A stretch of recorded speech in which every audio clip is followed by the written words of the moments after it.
Wabarakatuh.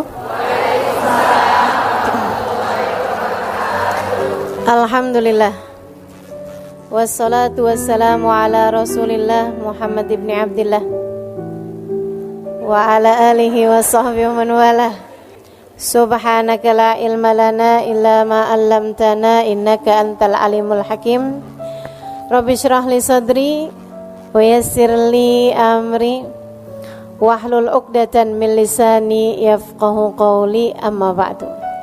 Para teman-teman semua yang hadir di sini, ibu-ibu, kakak-kakak, adik-adik, anak-anak, yang semoga semuanya dirahmati, dicintai Allah Subhanahu wa taala, dimuliakan, disyafaati Nabi besar Muhammad sallallahu alaihi wasallam insyaallah. Amin ya rabbal alamin.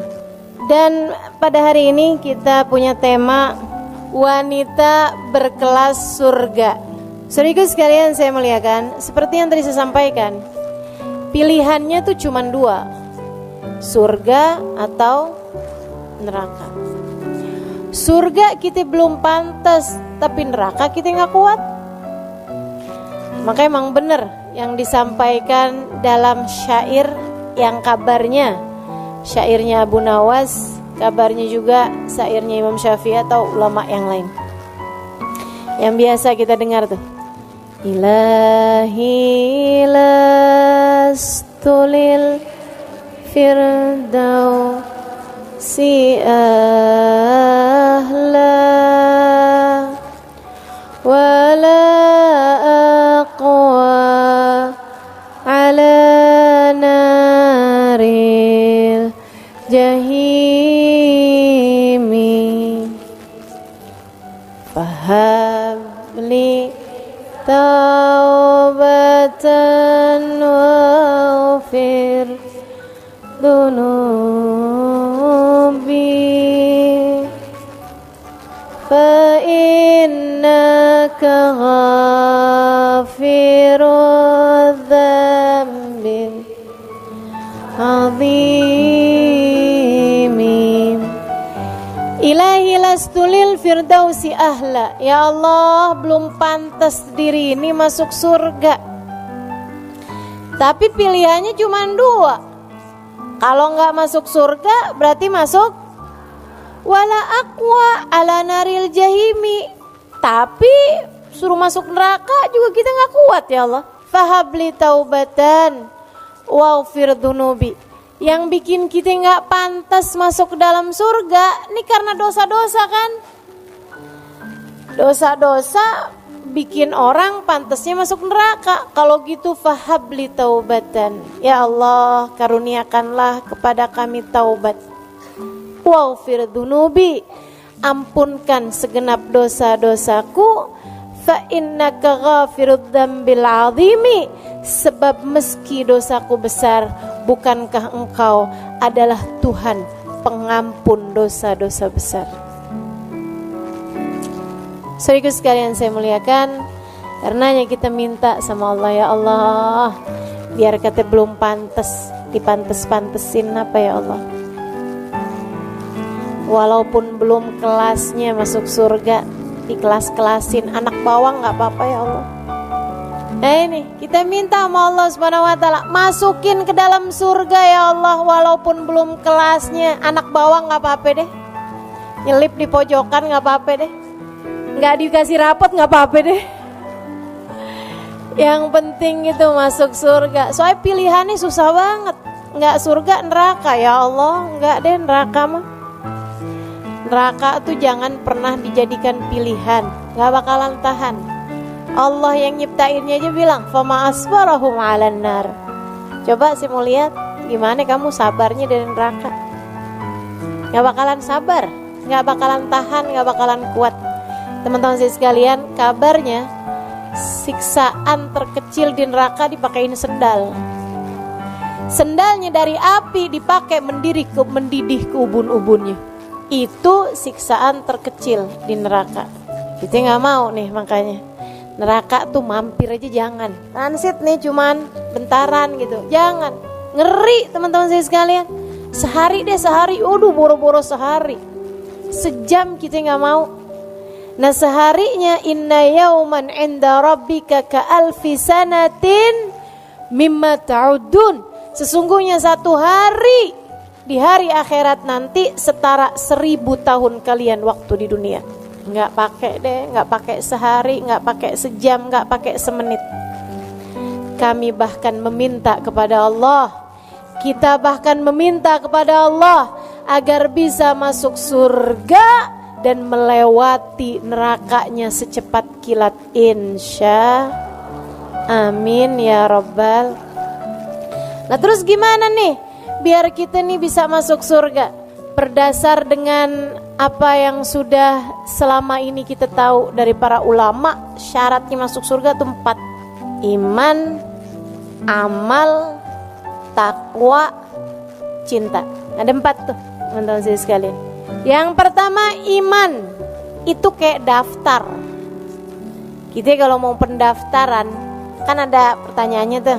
Nah nih pendaftaran nih, ruang lobi. Mau masuk ke surga ada daftarnya. Daftarnya pakai apa? Iman. Kalau kamu gak punya imannya, gak tembus pendaftaran. Imannya kepada siapa? La ilaha illallah Muhammad Rasulullah.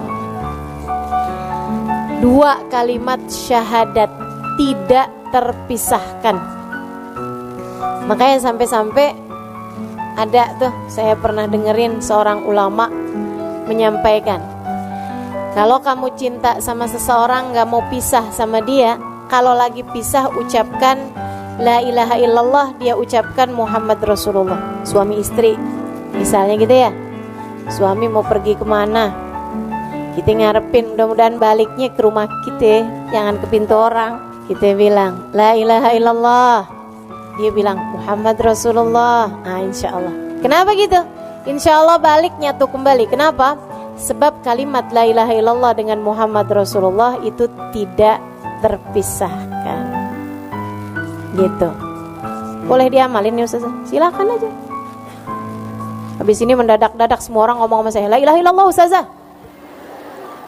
Jadi nih pendaftarannya adanya di iman. Imannya 2, gak boleh dipisahin. Tuhanmu Allah, Nabimu Muhammad.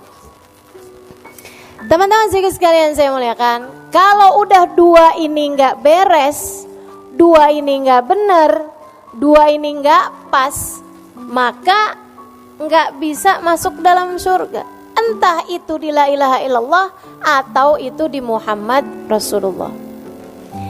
Punya la ilaha illallah doang, tapi nggak punya Muhammad Rasulullah. Dia sih beriman Nabi Muhammad nabinya, tapi meyakini ada nabi lain sesudah Nabi Muhammad. Namanya Mirza Ghulam Ahmad dari India. Kalau nabi dari India kita nggak percaya, gitu kan ya? Nah, ini ada nabi, oh terkenal agamanya, namanya Ahmadiyah. Orang-orang yang imannya Nabi Muhammad diakuin sebagai nabi, tapi sesudah Nabi Muhammad ada nabi lain lagi, namanya Mirza Ghulam Ahmad. Wah, ini bukan nih, dia nih nggak lolos masuk di pendaftaran. Nah, sono nggak bisa, gitu ya. Atau misalnya la ilaha illallahnya benar, tapi Muhammad Rasulullahnya enggak, nabinya cuman sampai Nabi Isa. Oh, nggak masuk. Nggak masuk, gitu kan ya? Sebab Nabi Isa sendiri, orang kalau nggak percaya sama Nabi Muhammad berarti nggak percaya juga sama Nabi Isa. Kenapa gitu? Sebab Nabi Isa tuh bilang, sesudah saya akan ada nabi yang wajib kalian imani, namanya Muhammad. Kata Allah dalam Al-Quran, wa mubashiran birasulin ya'ti min ba'di ismuhu Ahmad. Aku ini, kata Nabi Isa, Selain daripada menghidupkan orang mati, aku punya mukjizat. Selain daripada terutus menyampaikan risalah kepada kalian semuanya, aku juga adalah seorang nabi yang diminta memberi kabar gembira bahwasanya sesudah aku nanti, ratusan tahun sesudahku, akan ada seorang nabi yang terutus namanya Muhammad di bumi, di langit terkenal dengan nama Ahmad. Jadi kalau nggak percaya sama Nabi Muhammad, berarti nggak percaya juga dong sama Nabi Isa. Sebab Nabi Isa memberikan kabar gembira tentang Nabi Muhammad. Jadi teman-teman saya sekalian, nih syarat imannya la ilaha illallah tambah Muhammad Rasul. Kalau nggak beriman sama Nabi Muhammad, atau percaya sih sama Nabi tapi tidak memuliakan Nabi. Nah, ini juga nih masalahnya. Tidak memuliakan Nabi. Nabi ya manusia biasa deh gitu. Nabi bisa bikin salah, Nabi bisa dikuasai hawa nafsu. Nih, yang begini nih, bermasalah sama imannya teman-teman sekalian. Makanya dicerita, pernah dikisahkan oleh guru saya, Sayyidil Habib Umar bin Hafid.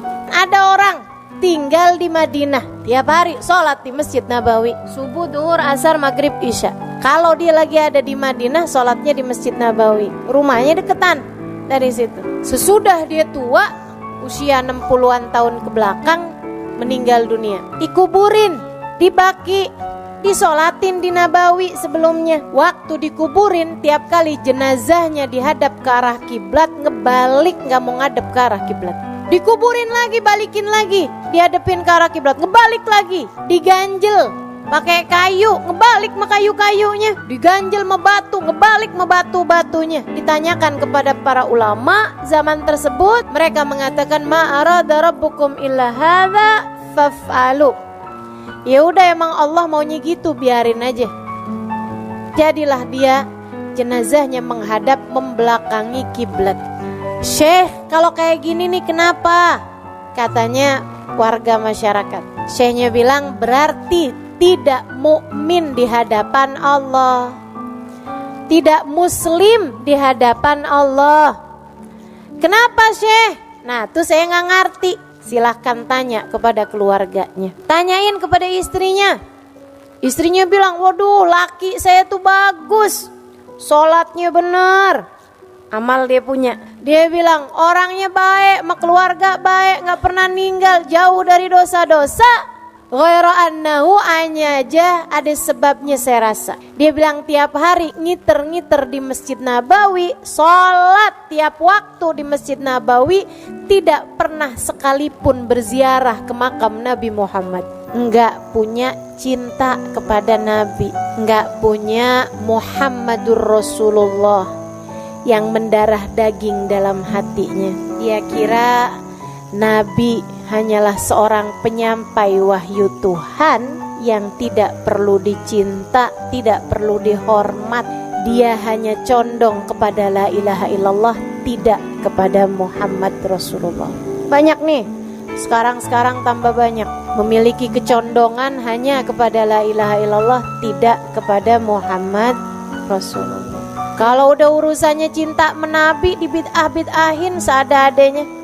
Orang bersuka cita, bersolawat, memuji-muji Nabi, dia yang gak terima. Dikata kalian berlebih-lebihan sama Nabi Muhammad. Merayakan maulid Nabi, gak ada dalilnya tuh. Ngerayain maulid dia sendiri, kagak dicari dalil. Teman-teman sekalian saya muliakan, ini berbahaya. Karena hanya condong kepada la ilaha illallah, tidak kepada Muhammad Rasulullah. Kita hormat kepada Nabi Muhammad, kita iman kepada Nabi Muhammad, kita cinta kepada Nabi Muhammad, sama halnya dengan kita iman kepada Allah, kita hormat kepada Allah, dan kita pun tentu saja cinta kepada Allah. Iman kepada Allah nih teman-teman saudara sekalian, bukan hanya bilang asyhadu an la ilaha illallah, akan tetapi makna la ilaha illallah, Tidak ada Tuhan yang boleh disembah kecuali Allah. Kita tidak sujud kecuali kepada Allah. Kita tidak patuh kecuali kepada Allah. Sebab kita meyakini tidak ada pemberi kehidupan kecuali Allah. Tidak ada pengatur kehidupan kecuali Allah. Tidak ada pemberi rizki kecuali Allah. Tidak ada penentu jodoh kecuali Allah. Jadi orang yang beriman kepada Allah gak ada ceritanya cinta ditolak dukun bertindak. Karena dia tahu gak ada ceritanya jodoh saya ditikung sahabat sendiri gitu. Gak ada ceritanya tuh. Orang yang beriman faham makna la ilaha illallah adalah la haula wala quwata illa billah. Gak ada kekuatan mendatangkan kebaikan, gak ada kekuatan menghindar dari keburukan kecuali semuanya dari Allah. Gak ada. La mani' lima atait, wala mu'ti lima manat, wala radda lima qadait. Tidak ada yang bisa memberi jika Allah hendak menghalangi. Tidak ada yang dapat menghalangi ketika Allah hendak memberi. Tidak ada yang dapat menolak apapun yang telah menjadi keputusan Allah. Pun teman-teman saudaraku sekalian, orang yang beriman kepada Allah faham bahwasanya rezeki semuanya aturan dari Allah, pembagian dari Allah. Nahnu qasamna bainahum, kami udah bagi-bagi ma'isyatahum, penghidupan dunia mereka nih udah kami bagi, udah kelar. Rizqukum fis sama wa ma tu'adun. Kata Allah, rizki kalian udah selesai saya atur dari langit, dan semua yang sudah kalian dijanjikan udah selesai aturannya dari langit. Gak ada ceritanya rizki kita dimakan orang. Kalau dimakan orang berarti bukan rezeki kita, rezeki dia. Maka imanmu harus kamu perbaiki teman-teman saya sekalian. Waduh, ini suami di PHK, makan apa kita? Wah, kita nih kalau keluar dari perusahaan ini, makan apa kita? Waduh, makanya ada banyak orang-orang yang mendewakan atasannya. Ada orang-orang yang semacam menyembah pekerjaannya. Ada orang-orang yang menjadi abd, menjadi budak bagi uang, bagi harta, bagi dinar, bagi dirham. Ini yang dikhawatirkan Nabi Muhammad alaihissalam. Katanya Nabi Muhammad alaihissalam, inna likulli ummatin ijil, wa ijil ummati ad-dinar wa dirham. Setiap umat rasa-rasanya punya sesembahan lain selain Allah. Dan sesembahan umatku ad-dinar wa dirham, uang dan harta. Nih yang dijadikan sesembahan sama umat ini teman-teman sekalian. Maka imanmu itu adalah syaratmu menuju ke dalam surga. Pastikan kamu sudah memiliki kadar yang benar dari keimanan. Pastikan kamu sudah berkeyakinan dengan keyakinan yang benar tentang Allah dan Rasul-Nya. Sebab itu adalah gerbang pertama, pemeriksaan pertama, pendaftaran pertama bagi kelayakanmu untuk masuk ke dalam surga. Ayo beriman, saudaraku sekalian, jangan pernah lepas dari hati. Iman kepada Allah di satu sisi, iman kepada Nabi Muhammad di sisi yang lain. Cinta kepada Allah di satu sisi, cinta kepada Nabi Muhammad di sisi yang lain. Bahagiamu dengan Allah, bahagiamu dengan Nabi Muhammad. Iman yang nomor 1. Jadi sekalian saya muliakan, yang kedua apaan tadi? Amal. Bukan cuman iman tapi gak pernah dikerjain. Amalin kalau udah tahu. Allah perintahkan sholat, kerjain. Allah perintahin puasa, kerjain. Allah perintahin tutup aurat, kerjain. Allah perintahin sedekah, kerjain. Teman-teman saya sekalian, amal soleh. Sebab memang benar kita ini bisa masuk surga dengan rahmatnya Allah atau dengan syafaat Rasulullah. Akan tetapi bagi-bagi jatah surga, katanya Allah, adkhulul jannah birahmati waqtasimuha bi'amalikum. Dalam hadis qudsi Allah berfirman, masuklah kalian ke dalam surga dengan rahmatku, silahkan bagi jatah surga kalian dengan amal perbuatan kalian. Nah kalau kita imannya punya amalnya kagak, keleleran di surga. Kayak udah masuk ke hotelnya tapi kita belum booking kamarnya, kan begitu ya? Keleleran kita, teman-teman saya sekalian. Di hotel nih, tapi di lobi doang, kagak enak ya. Demikian pula dengan di surga nanti itu waqtasimuha bi'amalikum, bagi-bagi jatah surganya sesuai dengan amal perbuatan kita. Teman-teman saya sekalian, Nabi Muhammad cerita pintu surga tuh nanti macem-macem. Nih kata Nabi nih, ya surga tuh kan ada 7 tingkatan. Darajat, semakin tinggi berarti semakin bagus. Nah di dalam surga yang 7 tingkatan itu juga masing-masing jatah surganya dibagi-bagi sesuai dengan amal perbuatan. Makanya Nabi Muhammad bilang, innalil jannati bab yuqalu lahur rayyan. Sesungguhnya di dalam surga terdapat satu pintu namanya Rayyan. La yadkhuluhu illa shaimun. Tidak ada yang masuk di dalamnya kecuali ahli-ahli puasa waktu di dunia.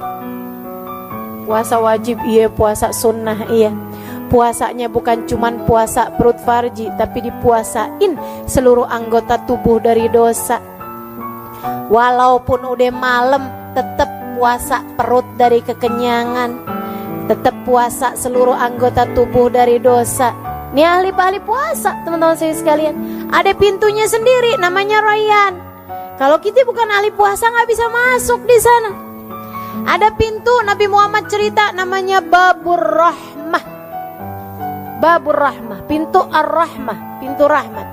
Itu buat siapa? Buat orang yang pernah ditinggal wafat oleh orang tercintanya waktu di dunia.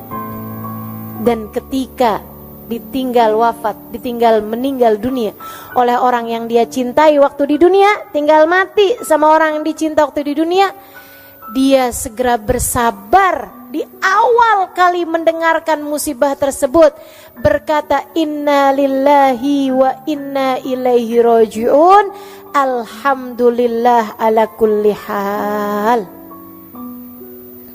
ibni li abdi baitan fil jannah wasammihi baitul hamd.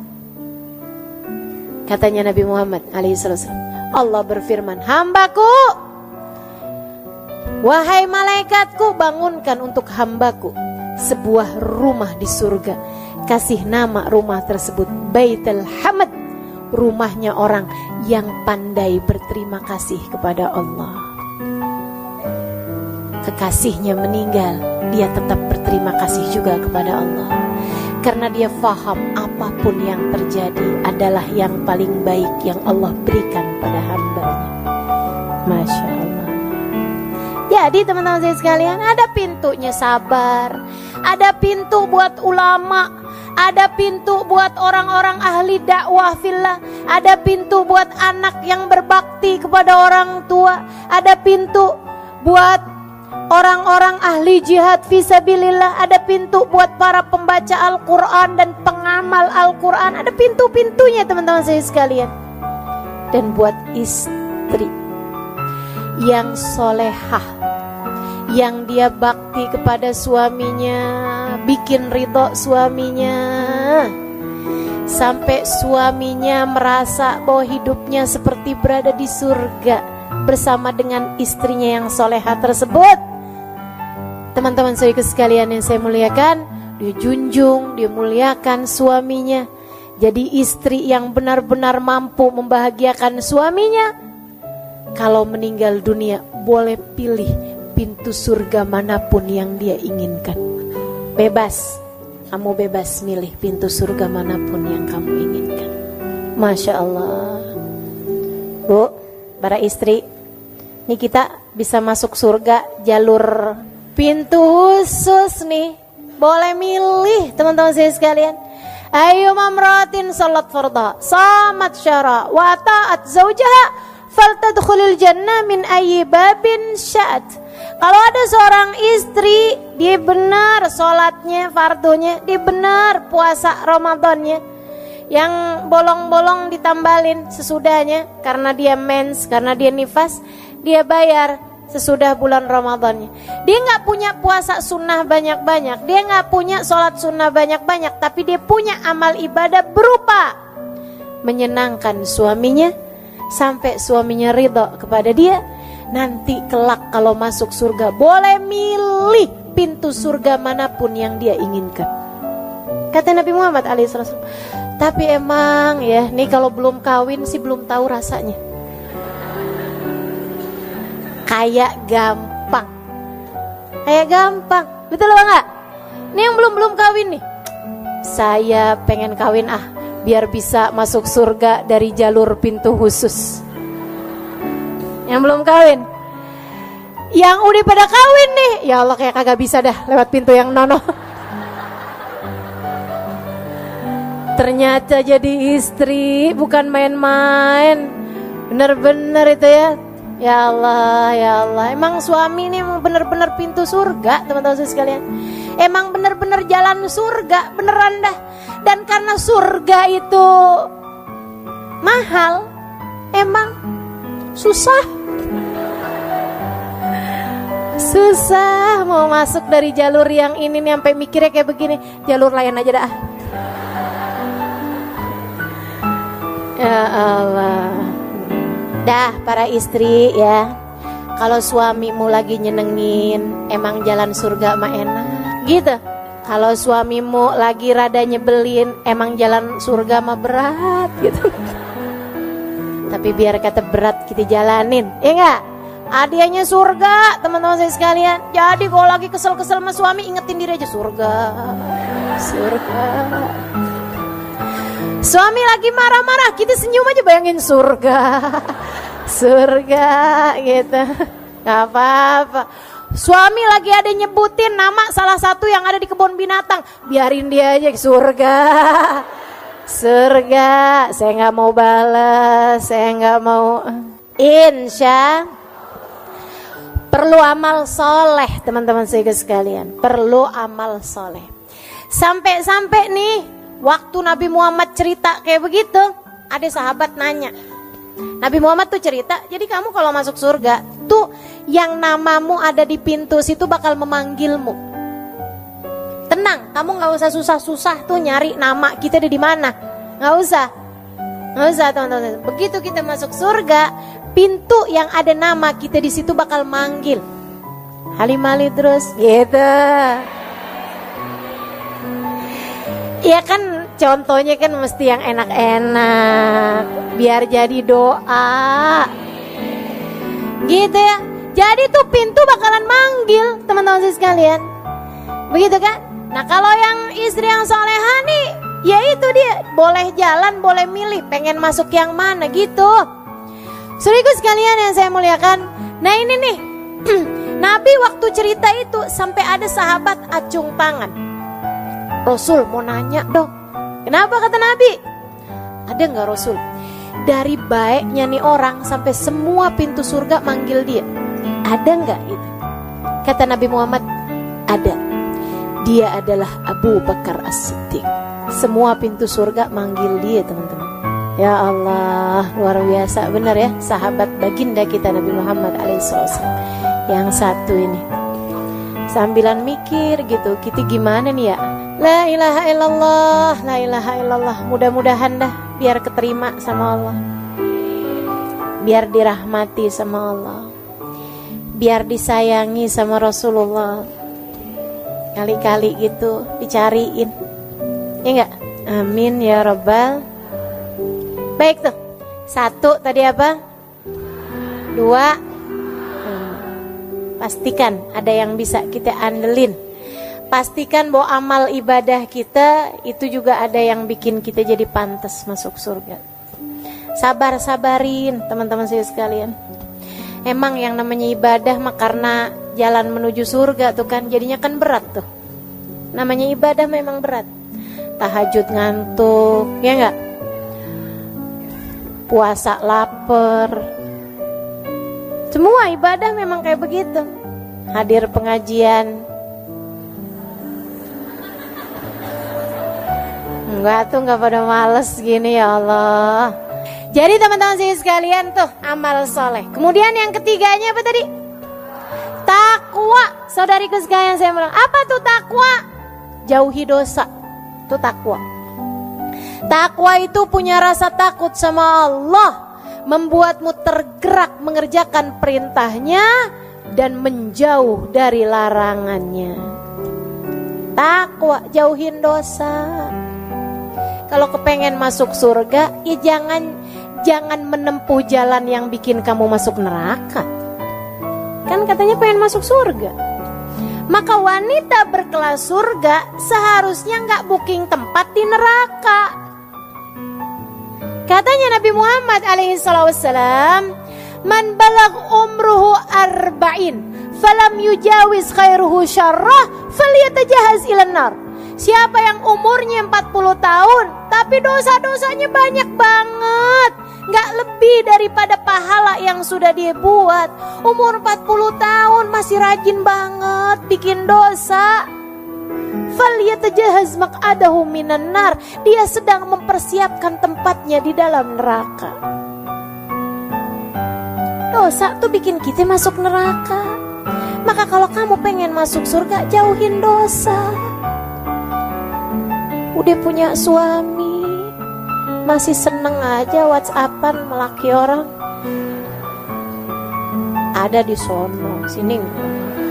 Kalau kurang, jangan utang. Apalagi kalau hutangnya hutang riba, haram. Teman-teman, haram. Haram. Itu dosa paling parah, tuh dosa riba. Serem banget. Dalam Al-Quran, ini saya kasih tahu ya, buat siapapun yang suka berhutang, apalagi kalau sampai hutangnya sampai hutang-hutang yang pakai ada ribanya, teman-teman saya sekalian. Utang yang sama temen aja, yang kalau dia lupa alhamdulillah, yang kalau dia nggak nagih-nagih berasa dapat rezeki hamba solehah. Nih teman-teman saya sekalian, itu aja bahaya loh, bisa nyegah kita dari surga, apalagi hutang riba.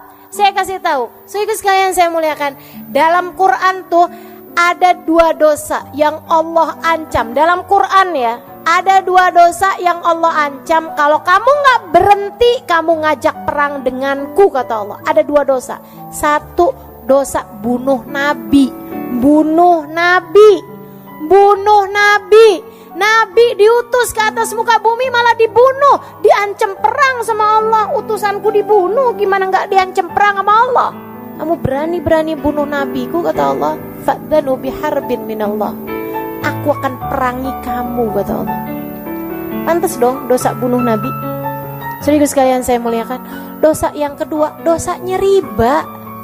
Kata Allah, kamu nggak berhenti ngerentenin uang, kamu nggak berhenti berhutang riba, fa'dhanu biharbin minallahi ta'ala wa rasulih. Aku dan Rasulullah Muhammad mengumandangkan perang sama kamu. Makanya nggak ada ceritanya orang yang suka berhutang riba hidupnya bahagia. Cari aja. Apalagi yang rentenin uang, apalagi yang minjemin dengan berbunga. Itu kelar. Udah deh, diperangin sama Allah. Gimana ceritanya seneng? Diperangin sama Allah Subhanahu wa ta'ala. Maka saudara sekalian, yang mau masuk surga, kita cari kelas kita ini di surga nih teman-teman saudara sekalian, mesti jauh-jauhin semua hal-hal yang bikin kita pantas ada di neraka. Jauhin semua yang bikin kita pantas ada di neraka, dari semua jenis dosa-dosa.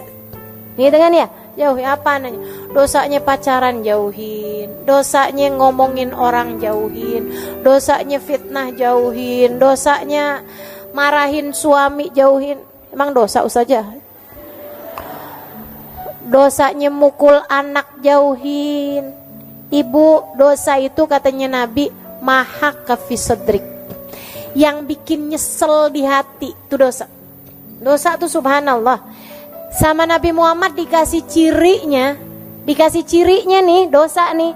Maha kafi sadrik wa karihta an yattali alaihin nas. Kamu mau tahu apa itu dosa? Yang bikin sumpek hati dan yang pekerjaan yang kamu nggak mau kelihatan sama orang lain. Itu dosa. Teman-teman saya sekalian saya muliakan, kamu di saat lagi mukulin anak, seneng nggak kalau dilihat sama orang? Nggak mau. Ibu-ibu saya sekalian, kamu lagi jalan nih sama anak kamu nih. Ceritanya nih, lagi pergi ke swalayan. Tahu-tahu anak kamu emang lagi rada bandel bertingkah gitu ya. Sampai kemudian dia nabrakin susu tumpah. Di situ di supermarket, ya Allah, kita kesel banget sama anak kita kan. Mau kita jewer. Pas lagi mau jewer, Ustazah Halimah lewat. Misal. Kira-kira jadi apa nggak mau jewer? Ustazah, ya ampun, doain anak saya deh Ustazah. Iya apa iya? Kayak gitu tuh pasti tuh. Saya tuh ya kalau ketemu sama orang di swalayan misalnya gitu supermarket, emang Ustazah pergi ke supermarket? Ya ada lah, namanya kan saya kan ibu rumah tangga. Ada juga gitu belanja begitu kan ya. Teman-teman saya sekalian, saya ketemu sama orang di supermarket nih. Orangnya tahu-tahu belum pakai kerudungan. Ya, saya bahkan nggak kenal. Saya bahkan nggak terlalu kayak saya nggak semua orang saya kenalin kan. Kalau di pengajian mah kerudungan ya nggak. Pas ketemu sama saya gini, Ustazah, pegang rambut. Pegang rambut teman-teman saya sekalian. Padahal saya nggak ngomong apa-apa tuh. Ustazah doain dah Ustazah, ya ampun doain. Saya mau belum pakai jilbab, Ustazah doain gitu. Nah itu karitan ya tali alaihin nas. Kamu nggak suka ada orang ngeliat, kan begitu tuh. Nah itu tuh yang namanya dosa tuh. Jadi ibu-ibu sekalian, yang namanya jewer anak dosa apa nggak dosa? Dosa. Mukul anak, nyubit anak, apalagi sampai merah dosa. Udah hindarin aja semua dosa. Kalau kamu memang pengen jadi hamba Allah yang pantas buat masuk ke dalam surga. Yang terakhir, pengen masuk di surga. Orang surga tuh ahli-ahli cinta. Cinta sama Allah, cinta sama Rasulullah, cinta sama apapun yang dicinta sama Allah, cinta sama siapapun yang dicinta sama Rasulullah. Tuh caranya buat masuk surga. Kalau kamu pengen masuk surga tapi sama itu sebel, sama no nggak cocok, sama no nggak demen, sama si itu bawaan pengen berantem mulu, kamu belum dapat persyaratannya, belum lulus persyaratannya teman-teman saya sekalian. Surga itu tempat kasih sayang. Wa qalu salama, tuh ahli surga tuh. Qalu salama, mereka selalu hanya akan berkata salam, damai, bahagia, senang, gitu. Ketemu senyum tuh ahli surga. Saudara sekalian saya muliakan, kata Nabi Muhammad, innakum lan tadkhulul jannah hatta tu'minu. Kalian gak bisa masuk surga kecuali kalau kalian beriman. Walan tu'minu hatta tahabbu. Kalian gak bakal beriman kecuali kalau kalian saling cinta. Syarat mutlak buat masuk surga harus punya cinta. Siapa yang kita cintai? Semuanya kecuali setan. Semua mesti kamu cintai. Bahkan gak cuman manusia teman-teman saya sekalian, malaikat kamu mesti cinta. Kan begitu ya? Abis gitu makhluknya Allah, binatang-binatang aja kita mesti cinta sama binatang.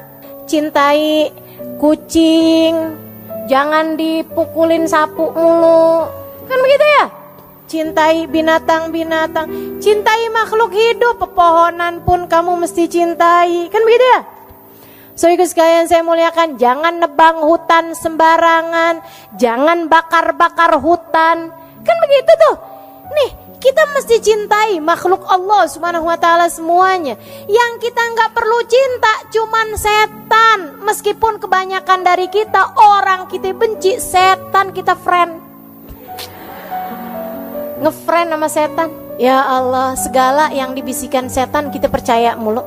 Udah deh, nggak usah pergi ngaji. Mendingan hari Minggu kayak begini kita ke mall aja deh. Bener juga ya. Dia friend sama setan. Giliran diajakin sama temennya kita pergi ngaji yuk, wah ogah. Kan kita friend, ya tapi gimana gitu. Jadi ternyata dia friend sih sama temennya, tapi lebih nge-friend lagi sama tuh teman-teman saya sekalian. Kamu mesti berhias cinta. Cintai semua orang. Cintai siapapun, teman-teman saya sekalian. Cintai suamimu lebih daripada cintamu kepada siapapun, laki-laki.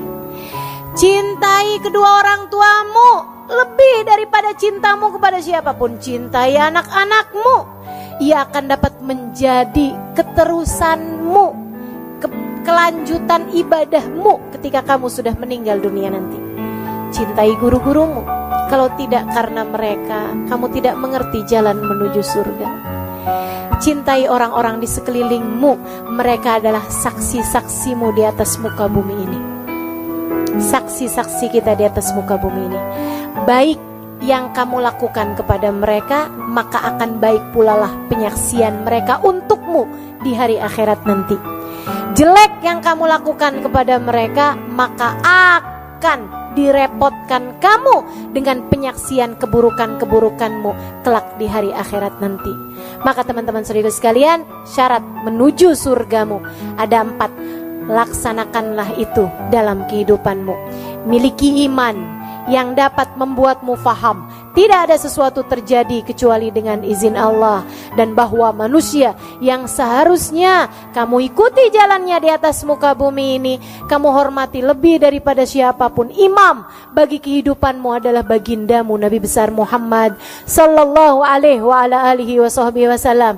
Kemudian yang kedua, milikilah amal soleh, amal perbuatan, bergegaslah, fastabiqul khairat, lakukan amal-amal ibadah. Salah satunya adalah berusaha untuk bangun sebelum subuh dan mengerjakan tahajudmu, teman-teman saudariku sekalian, sebab itu adalah waktu intim antaramu dengan Allah Subhanahu wa taala. Kemudian yang ketiganya, takwa. Jauhilah perbuatan-perbuatan dosa, ia akan dapat menarikmu menuju neraka. Dan yang terakhir, cintailah semua hamba-hamba Allah Subhanahu wa taala, wabil khusus cintailah umat Nabi besar Muhammad sallallahu alaihi wasallam yang kamu berharap kelak beramai-ramai masuk ke dalam surga Allah bersama dengan mereka semua. Rabbana zalamna anfusana wa illam taghfir lana wa tarhamna lanakunanna minal khasirin. Rabbana atina fid dunya hasanah wa fil akhirati hasanah wa qina adzabannar. Da'wahum fiha subhanakallahumma wa tahiyatum fiha salam. Akhiru da'wana anil hamdulillahi rabbil